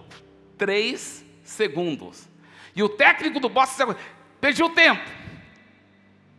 Aí reuniu todo mundo. E o Larry Bird, que era um grande astro, né, do basquete, grande jogador, mas também um grande líder. Quando juntou o time, ele falou, eu não lembro o nome dos outros colegas, mas ele falou assim, eu vou inventar, né, João e Pedro. Mas ele falou para 2 deles, ele chamou pelo nome, falou assim: João, você vai passar a bola para o Pedro. Pedro, você passa para mim e todos vocês saem da frente, deixa comigo que eu vou fazer essa cesta de 3 pontos de fora da grande área. Em 3 segundos, eu dou conta. Então ele falou: João, você passa a bola para Pedro, Pedro, você passa para mim e você sai da frente e deixa comigo. Aí o técnico falou: Larry, cara, eu que sou o técnico, cara. Eu que tenho que dar jogadas. Aí o Larry falou: é verdade, chefe. Perdão aí. Pode falar, chefe. Aí ele falou: olha, João, você passa a bola para Pedro. Pedro, você passa para o Larry e você sai da frente, deixa com ele, que ele vai resolver a parada. E foi o que ele fez. E realmente aconteceu. Naqueles 3 segundos, ele fez uma cesta de 3 pontos e eles ganharam o jogo. Viraram o jogo. Porque um líder, na hora do aperto, na hora da crise, na hora da pandemia, ele não se esconde não. Aí que ele cresce e aparece. O líder cresce e aparece. Ele chama para si a responsabilidade. Isso é muito, muito, muito importante. Muito importante. O Jim Collins dá no seu livro um exemplo fenomenal sobre a diferença de um líder que chama a responsabilidade para ele e um que não chama. Ele falou que o líder que não é tão nobre, ele, se você perguntar qual o segredo do seu sucesso, que ele sempre olha no espelho e fala assim: olha, o segredo do meu sucesso foi isso, porque eu fiz isso, fiz aquilo e fiz aquilo outro. E se você fala para ele, e você já fracassou, e quais as razões que você fracassou? Aí ele nunca olha no espelho, ele sempre olha pela janela. Não, porque meus líderes não me apoiaram, é por causa da pandemia, é por causa disso. Ele sempre tem uma boa desculpa, porque ele sempre olha pela janela. Ele falou que o líder nobre é justamente o contrário. Inclusive eles descobriram isso em pesquisas profundas com os maiores líderes nas empresas seculares. E eles falaram que os maiores líderes, os mais bem-sucedidos e que geravam assim muita gente querendo trabalhar com eles e muito animados em trabalhar com eles, esses maiores líderes é justamente o contrário. Quando você pergunta para ele qual a razão do seu sucesso, ele recusa olhar no espelho. Ele nunca fala que é por causa dele. Ele sempre fala, é apesar de mim. Ele sempre olha pela janela. Ele sempre fala, olha, rapaz, com a cobertura, a liderança que eu tenho na minha vida, não é possível não ter sucesso. Com a equipe que Deus me deu, com a família que Deus me deu, com as ovelhas que Deus me deu, é óbvio que eu vou sempre ter sucesso. Olha essa melhor equipe do mundo. Então ele sempre olha pela janela. Ele recusa olhar no espelho quando questionado acerca do seu sucesso. E quando questionado acerca do seu fracasso, você já teve fracasso? Ele falou, sim, muitas vezes. Qual a razão do seu fracasso? Aí ele recusa olhar pela janela. Ele sempre olha para o espelho. Até se foram liderados que falharam horrivelmente, ele fala, não, eu que não soube treinar tão bem aqueles liderados. Eu que tenho que aprender melhor. E olha, esse é um grande segredo. Quando você chama para ser responsabilidade, quando você olha no espelho, você está facilitando o seu sucesso. Sabe por quê? Se toda vez que você fracassa, a desculpa é do outro, a razão é porque o liderado te traiu, enfim, sempre você olha pela janela, então você está perpetuando o seu próprio fracasso. Por quê? Porque você não pode garantir e controlar os outros e nem as outras circunstâncias. Mas, se você olhar no espelho e assume que você que não soube fazer tão bem, você poderá dizer, pela graça de Deus, agora eu já aprendi com meus erros e eu vou agora corrigir pela graça de Deus, vou dar a volta por cima e agora vou ter sucesso. Vocês estão entendendo? Então isso é tão importante para ser um líder frutífero, para a glória do Senhor Jesus. Agora, eu quero só dizer uma coisa que eu achei tão lindo que o John Maxwell disse.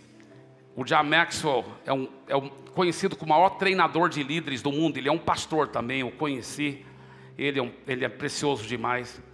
Ele falou o seguinte, que ele falou para sua assistente, a Bárbara. A Bárbara hoje, nossa, ela é top, todo mundo admira tanto a Bárbara. Mas ele estava começando a treiná-la como assistente dele.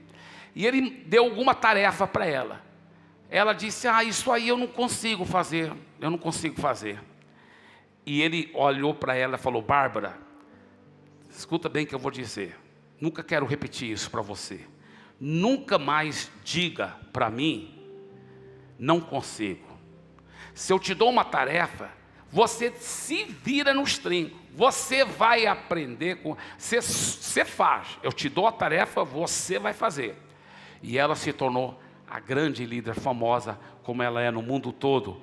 O John Maxwell, sabe o que ele fez? Eu achei tão lindo isso. Ele foi para o dicionário mesmo dele. Aquele dicionário, não estou falando na internet. O dicionário, lá na estante, achou a palavra desistir no dicionário, pegou uma tesoura e cortou fora a palavra desistir. Aí ele fala: desistir não está no meu dicionário. E eu quero te encorajar a fazer a mesma coisa. Amém? Diga: desistir não está no meu dicionário. Em nome de Jesus. Agora, a pandemia, irmãos, ela trouxe pelo menos 3 graves problemas nas vidas de muitos cristãos, que acabou afetando negativamente muitas igrejas. Primeiro, muito medo e insegurança. Mesmo depois do governo permitir os cultos presenciais e grupos pequenos presenciais, muitos cristãos pararam de congregar com medo de contraírem o vírus ou de contaminar um familiar que é do grupo de risco. Outro grave problema que a pandemia trouxe foi um grande esfriamento e relaxamento espiritual. A pessoa tinha que ficar em casa mesmo, então o que ela fez? Ela fazia assistir Netflix, né? Assistir televisão. Até quando assistiu o culto online, ela está aqui no WhatsApp, mexendo, não está engajada, está totalmente relaxada espiritualmente. E o pior, muitos pastores e líderes também se esfriaram. Você acredita que tem igrejas que até hoje não se abriram? E não é nem porque não podem, é só porque não está dando certo. O povo está dando o dízimo e oferta pelo online, e o pastor relaxou e esfriou. E então, o que acontece? Um relaxamento espiritual, muitas vezes até dos líderes e dos membros. E a pessoa realmente não está levando tão a sério congregar e buscar a Deus. E o terceiro grande problema, e esse é o mais sério, um sentimento de que houve negligência no cuidado e amor aos que estão sofrendo. Por exemplo, alguém que durante a pandemia não podia congregar e talvez não aparecia lá no live group, ou no grupo pequeno, pelo Zoom. Aí o líder sentia um pouco falta dele, talvez mandava algum recado: estou sentindo sua falta no Zoom. Aí a pessoa não responde uma vez, não responde 2 vezes, aí ele pensa: não quero incomodar também, né? Eu acho que eu estou já me tornando chato, já mandei 2 mensagens, ele não responde, então não vou ficar mandando mensagem.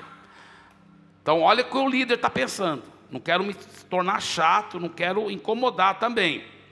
Aí o membro, olha como o membro pensa: você viu que ele me mandou mensagem, senti sua falta, e nem perguntou como eu estou, então nem vou responder também.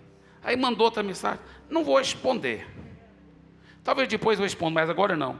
Mas ele demora muito, nunca mais mandou mensagem. Agora, ao tio dele favorito, que era como um pai para ele, morreu de Covid, e ninguém liga para ele. Ele está chorando, está sofrendo, e ninguém liga para ele e fala: a igreja só está interessada se eu estiver presente, se eu estiver dando dízimo. Agora, na hora do sofrimento, não cuida de mim, não me ama. Então olha como o mesmo demônio que vai aqui na cabeça do líder e joga mentira: não vamos incomodar também, não está querendo, não é bom incomodar, não se torna chato, não fica mandando mensagem.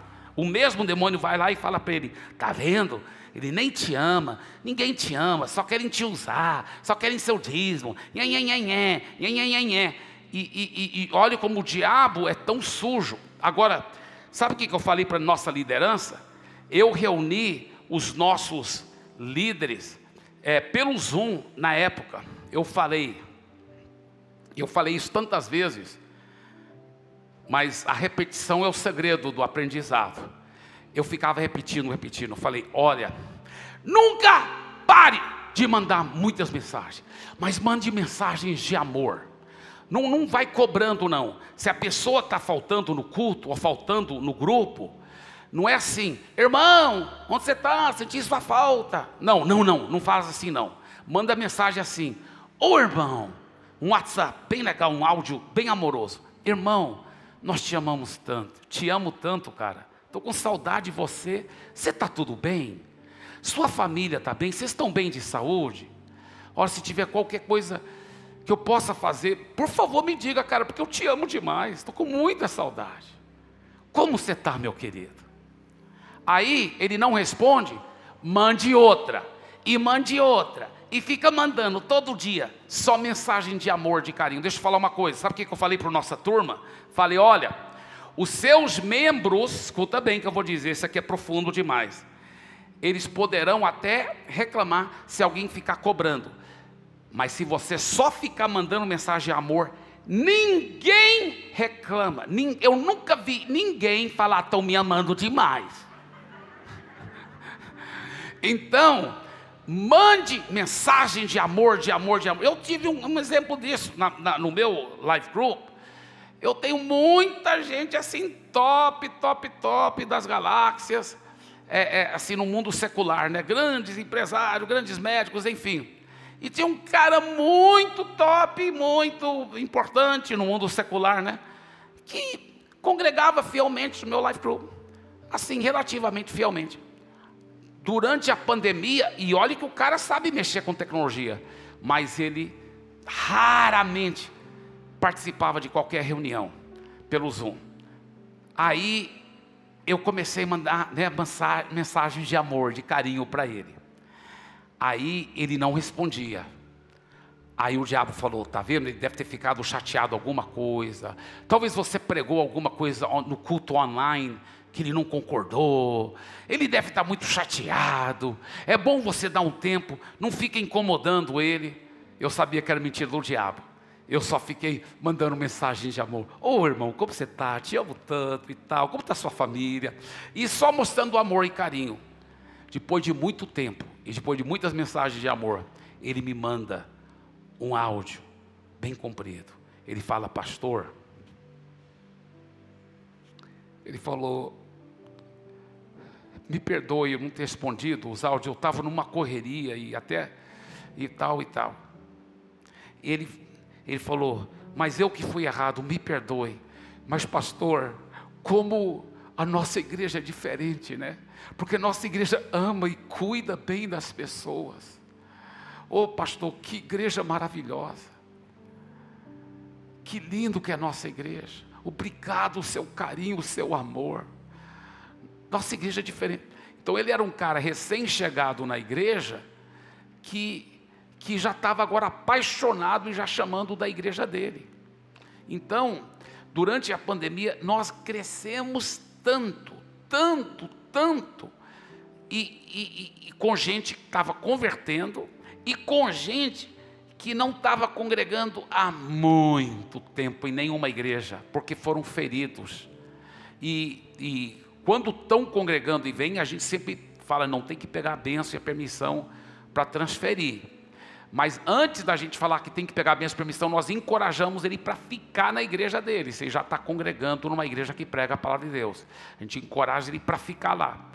Mas o que veio de toneladas de pessoas sérias, cheias de Jesus, que não estavam congregando em lugar nenhum há muito tempo. E eu vou te falar uma coisa. Pessoas tão profundas na palavra, mas a igreja, por exemplo, tinha uma igreja lá, onde o pastor, durante a pandemia, que era solteiro, começou a viver com uma menina.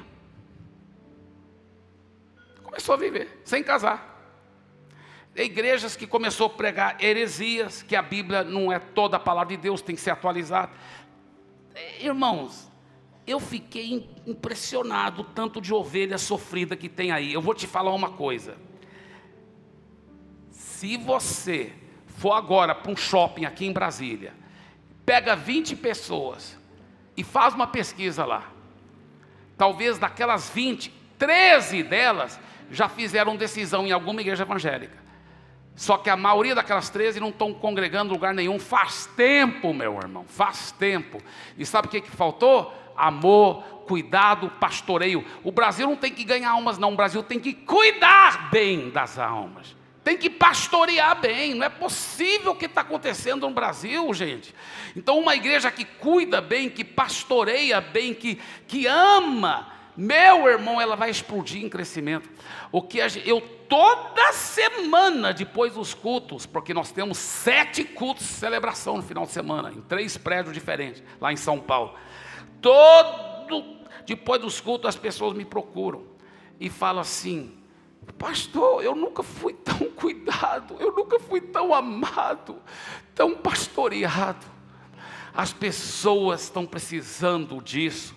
Olha que o profeta Jeremias disse, isso era no contexto de Israel, mas aplica para nós também. Ele fala, é Deus falando, olha Deus falando: o meu povo, não é o povo do mundo, é o meu povo tem sido um rebanho de ovelhas perdidas. Olha só, um rebanho de ovelhas perdidas.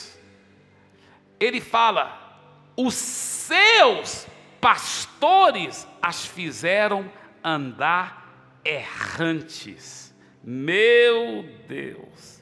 E elas se esqueceram do seu aprisco, não estão congregando mais, porque os seus pastores as fizeram andar errantes. Às vezes é porque o pastor caiu em pecado, né? Igual um lá que divorciou da esposa, depois que todo mundo na igreja descobriu que ele já estava vivendo com outra, ele estava vivendo com a esposa e com outra, há muito tempo.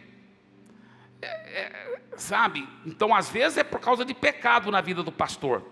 Mas, às vezes o pastor deixar as ovelhas se desviar e não ficar no aprisco, porque ele não equipou os santos em como cuidar bem. Quando só o pastor e a pequena equipe dele de pastores tentam cuidar de todo mundo, ele não vai dar conta de cuidar de todo mundo, não vai ter mamadeira suficiente. Então ele tem que fazer o quê? Equipar os santos, treinar os santos como cuidar das pessoas. Você está entendendo? Como pastorear bem as pessoas, como cuidar bem das pessoas. E me falaram que eu tenho 1h20, então eu tenho ainda mais 20 minutos. Nós não vamos tomar café não, nós vamos almoçar, viu, gente? Mas deixa eu vou encerrar, não vou levar todos os meus 20 minutos que ainda tenho, mas deixa eu te fazer alguns passos bem simples aqui. Como praticar esse pastoreio? Como praticar esse pastoreio, tá? Primeiro segredo: cultive intimidade com Deus. Seja uma pessoa profundamente íntima com Deus.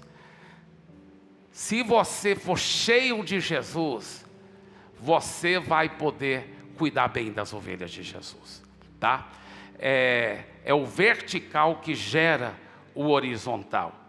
E Jesus ensinou isso para os discípulos. Ele ensinou: olha, se você tiver a intimidade com o Pai que eu tenho, vocês vão poder fazer tudo o que eu faço. Tudo o que eu faço. E na oração sacerdotal, lá em João 17, Jesus disse: Pai, agora minhas ovelhas, meus discípulos, né, meus 12 aqui, eles sabem que tudo o que eu tenho provém de Ti. Por que isso era tão importante? Por que Jesus ficava batendo na tecla com os discípulos dele? Olha, tudo que eu faço, não faço de mim mesmo não.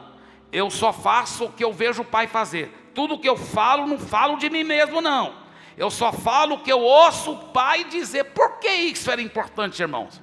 Porque os discípulos de Jesus eram tentados para olhar para Jesus e dizer: nós nunca vamos poder fazer o que Ele faz, porque nós não somos perfeitos igual Ele é. Eu posso imaginar até Pedro, Tiago e João conversando lá, falar assim: olha, todo discípulo, todo talmidim é para se tornar igual o rabino, mas no nosso caso nós nunca vamos conseguir, porque o nosso rabino é diferente, ele é perfeito. Eu estava até falando com a Maria o outro dia, e ela confirmou que quando Jesus nasceu, ela era virgem. Ele é perfeito mesmo, ele é filho de Deus. A Maria confirmou que até quando ele era pequenininho, ele era perfeito. Você já pensou nisso, irmãos? Jesus, mesmo criancinha, porque a criancinha você não tem que ensinar ela a fazer birra, não é mesmo? Criancinha já tem aquela natureza pecaminosa, né? Ele está brincando com um carrinho lá, outra criancinha quer brincar, deixa eu brincar com o seu carrinho. Não, é meu carrinho. Não, não, não, não.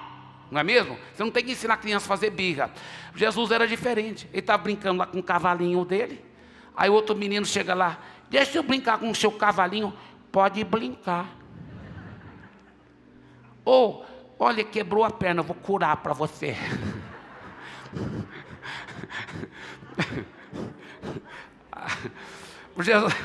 Jesus era perfeito. Agora, escuta bem. Os discípulos falaram, cara, todo discípulo é para ser igual ao mestre. Mas nesse caso, nós nunca vamos fazer igual tudo que ele faz. Nós nunca vamos dar conta, porque ele é perfeito. Aí Jesus falava, não, gente, entenda, abra sua cabeça. O que eu faço não é por eu ser filho de Deus, não é porque eu sou perfeito, que quando eu vim do céu, eu me esvaziei daquele poder. Prova é que até ser batizado com o Espírito Santo, eu nunca fiz nenhuma cura, nem fiz um milagre.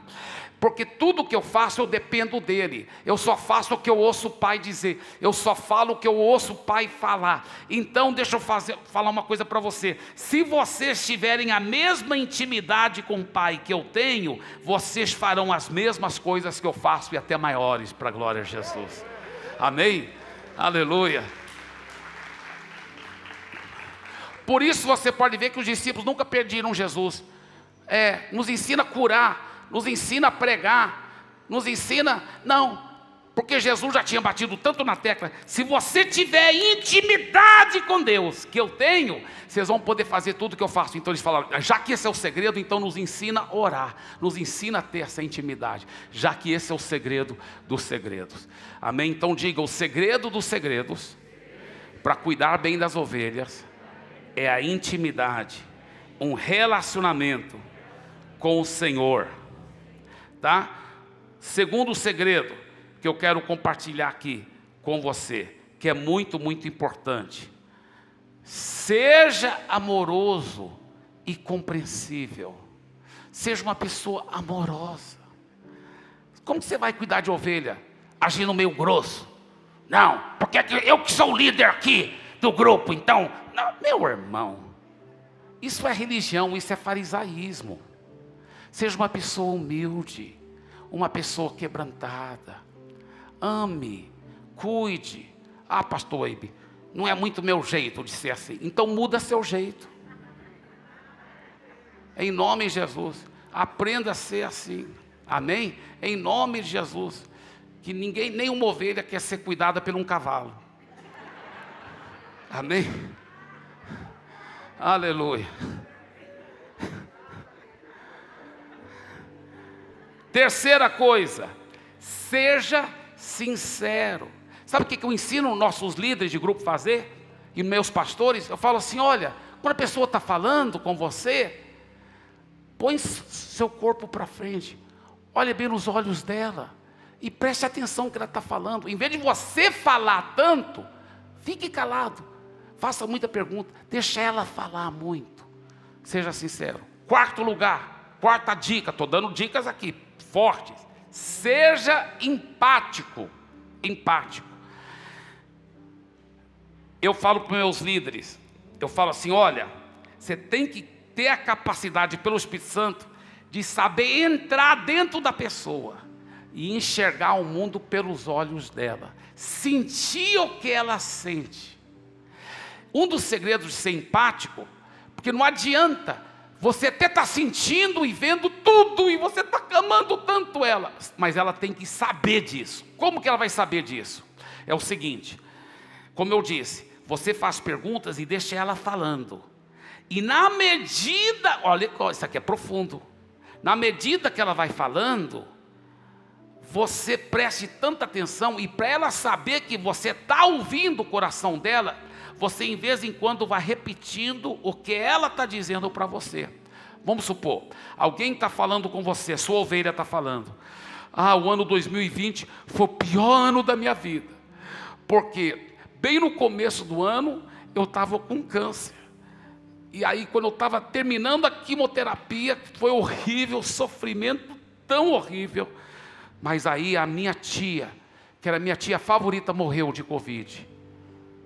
Mas antes do ano terminar, o pior que veio, a minha mãe morreu também. Aí você fala, peraí. Você está falando que olha, você vai repetir tudo de volta. Você está falando que 2020 foi o pior ano da sua vida. Você estava com câncer, meu Deus. Aí estava, quimioterapia é muito horrível. Eu sei, eu já tive amigos falando. E aí quando estava terminando a quimioterapia, sua tia favorita morre. E ainda mais sua mãe morreu. Meu Deus, você deve ter sofrido demais. Você já conquistou a pessoa. Você já conquistou. Porque você está mostrando o amor de verdade. Aí ela fica, aí você para de falar, deixa ela ficar conversando. Enquanto ela está conversando, você está aqui orando em línguas baixinho. Ela talvez não está nem vendo. Sua boca não está nem mexendo, mas aqui dentro você está orando em línguas. Espírito Santo, me dê sabedoria, me dê a palavra que vai ser a solução para essa pessoa. Cara, é forte demais. Eu vou te falar a verdade. Tem muito pastor que não sabe pastorear, que não sabe cuidar de ovelha. Imagina líder de grupo pequeno. Por isso, pastor, escuta bem, é nossa responsabilidade equipar esses líderes de grupo pequeno.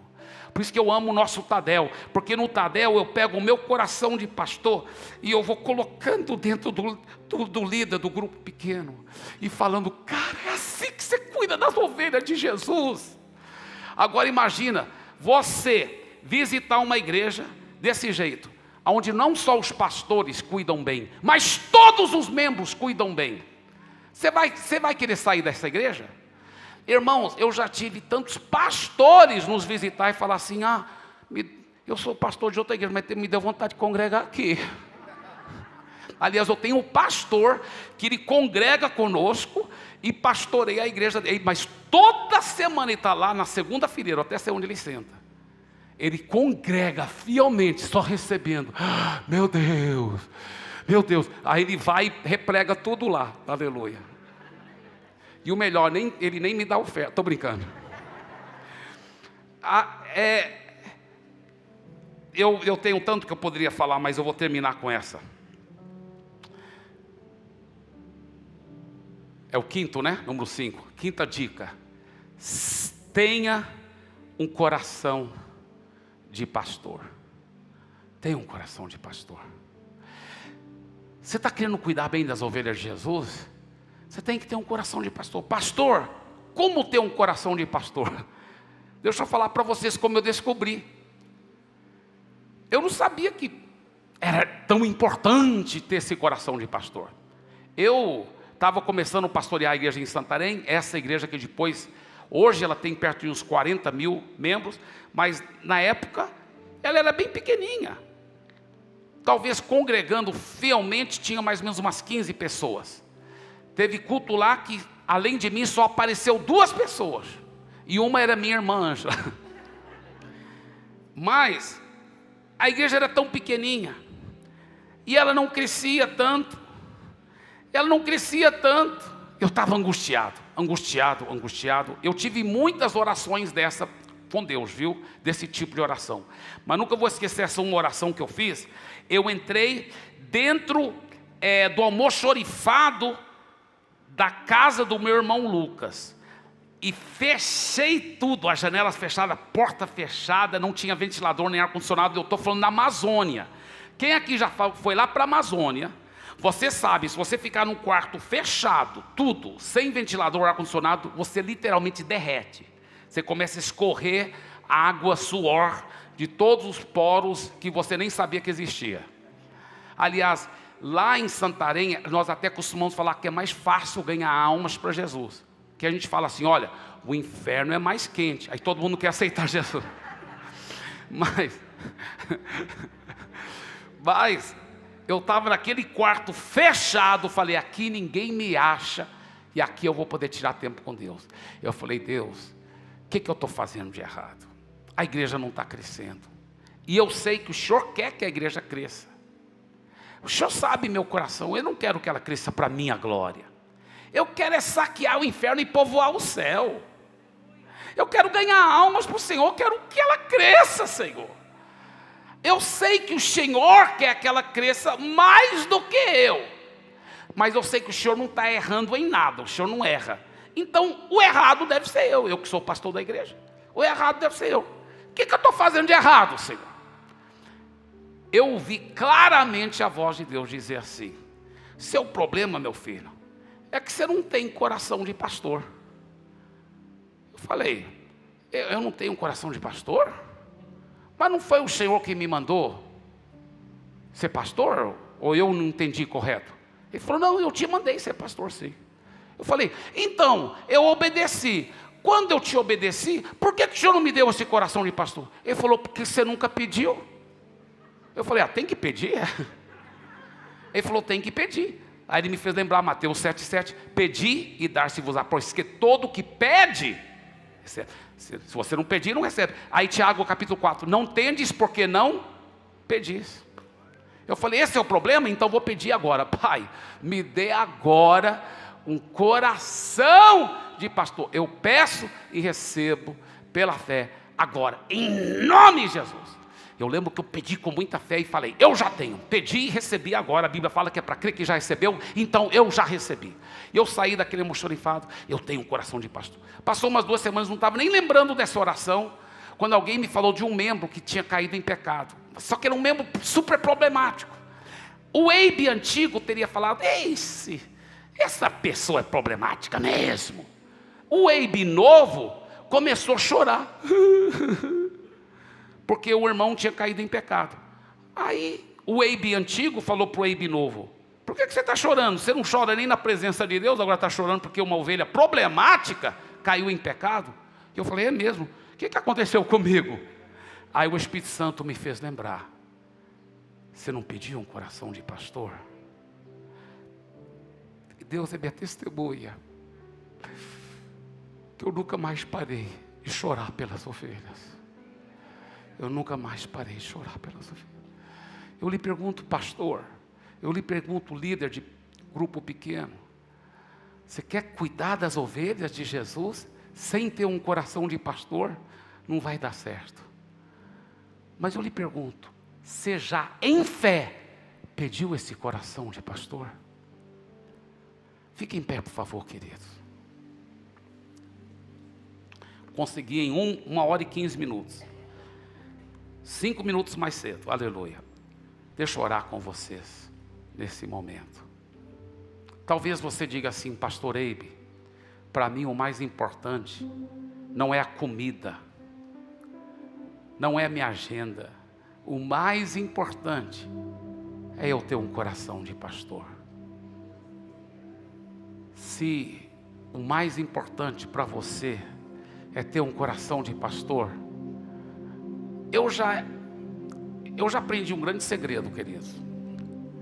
Tudo no mundo de Deus, no reino de Deus, no mundo espiritual, funciona pela fé.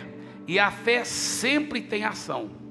Por isso, eu quero que você faça uma ação de fé. Se você está dizendo: pastor Eibe, eu vou repetir a oração com você, pedindo a Deus um coração de pastor, e hoje eu saio daqui com esse coração de pastor. Hoje eu saio daqui com esse coração de pastor, porque eu vou orar e eu vou receber no mundo espiritual. Concorde em fé comigo, pastor Eibe? Eu concordo em fé, mas como demonstração da sua fé, eu quero que você venha aqui na frente. Se você quer pedir de Deus esse coração de pastor, vem aqui na frente. Pastores, líderes de pequeno grupo, e você que não é líder, mas você quer cuidar bem das ovelhas de Jesus, porque todo cristão foi chamado a cuidar bem das ovelhas de Jesus. Vem aqui que eu quero orar com você em nome de Jesus.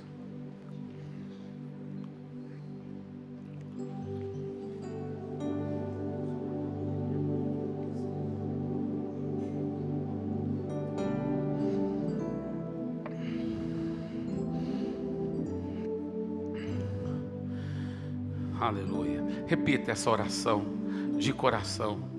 Diga assim: Senhor Jesus, de todo o meu coração, eu quero cuidar bem das suas ovelhas, que o Senhor está confiando nas minhas mãos. Eu sei que se eu for fiel com essas ovelhas, o Senhor me fará fiel sobre multidões e multidões. Então me ajude a ser fiel com elas, cuidar bem delas. Mas eu não vou dar conta se eu não tiver um coração de pastor. Então eu lhe peço agora, baseado na tua palavra, em Marcos 11:24, que diz: tudo que pedirdes, creia que naquele momento está recebendo, e será assim com você. Quando eu pedir, eu creio que naquele momento eu estarei recebendo, e dali em diante eu não vou duvidar, eu vou ter certeza absoluta que eu tenho esse coração de pastor. Então nesse momento, em nome de Jesus, eu lhe peço, me dê um coração de pastor. Eu recebo agora pela fé, em nome de Jesus. Amém, e amém, e amém. Dê uma forte salva de palmas para Jesus. Igual ao teu, Aleluia! meu mestre, dá-me um coração igual ao teu, coração disposto a obedecer, cumprir todo o teu querer. Dá-me um coração igual ao teu. Você pode cantar isso? Diga, dá-me um coração. Dá-me um coração igual ao teu, meu mestre. Dá-me um coração igual ao teu, coração disposto a obedecer, cumprir todo o teu querer. Dá-me um coração igual ao teu. Agora diga com autoridade, diga: pela graça de Deus, eu pedi e eu recebi. Eu tenho um coração. Se for homem vai ser pastor, se for mulher, pastora, tá? Eu tenho um coração de pastor. E isso é só o começo. Amém, amém, amém, amém. Yes. Aleluia. Amém. Deus abençoe. Fale para alguém: eu tenho um coração de pastor, em nome de Jesus.